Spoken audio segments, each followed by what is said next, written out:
Hey everyone, today we're going to a really cool place, a mysterious island in the Bay of Bengal, part of a group of islands called the Andamans. This island is called North Sentinel Island, and it's covered in bright green forests and surrounded by colorful coral reefs. It's home to the Sentinelese, one of the last groups of people on Earth who haven't had any contact with the outside world.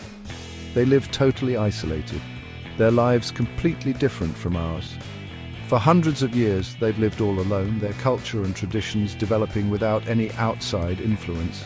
It's like another world, showing how tough people can be and how many different ways there are to live.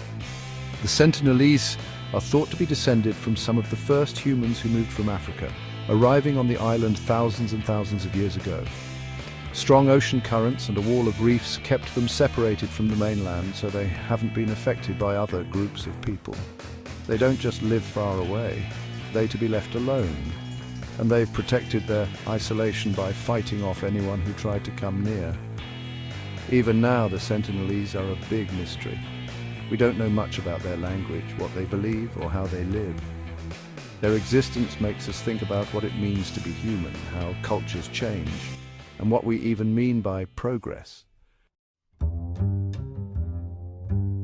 Living alone hasn't been easy for the Sentinelese. Lots of people have tried to visit the island, and many of those visits ended badly. Explorers wanting to see this unknown place were often met with anger and violence. From quick looks from passing ships to bigger trips by powerful countries, the Sentinelese always fought off anyone who came close. They were saying loud and clear, "Leave us alone!" One really sad story happened in 2018. John Allen Chau, a young American missionary, went to North Sentinel Island illegally. He wanted to tell the islanders about Christianity, but he didn't listen to warnings or pay attention to how the Sentinelese had always acted. Chau tried to get close to them several times, and sadly they killed him. This was a terrible reminder that we shouldn't force contact with them and that we need to respect their choice to live by themselves.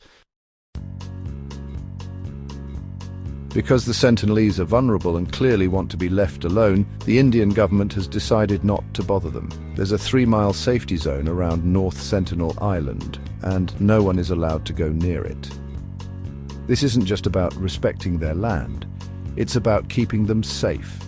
The Sentinelese have lived alone for so long that they could get very sick from normal germs that don't bother most people. Even a friendly visit could spread diseases that they can't fight. History is full of sad stories about native people dying from diseases brought by outsiders. The Indian government knows this could happen, so they're being very careful, putting the Sentinelese's safety first. Even though they're isolated, we've learned a little bit about the Sentinelese. We think there are only a few dozen of them, maybe a few hundred at most. They hunt and gather their food, living in tune with the forest and the ocean. They're good hunters, using bows and arrows, and they're also great at fishing, using canoes they make from trees.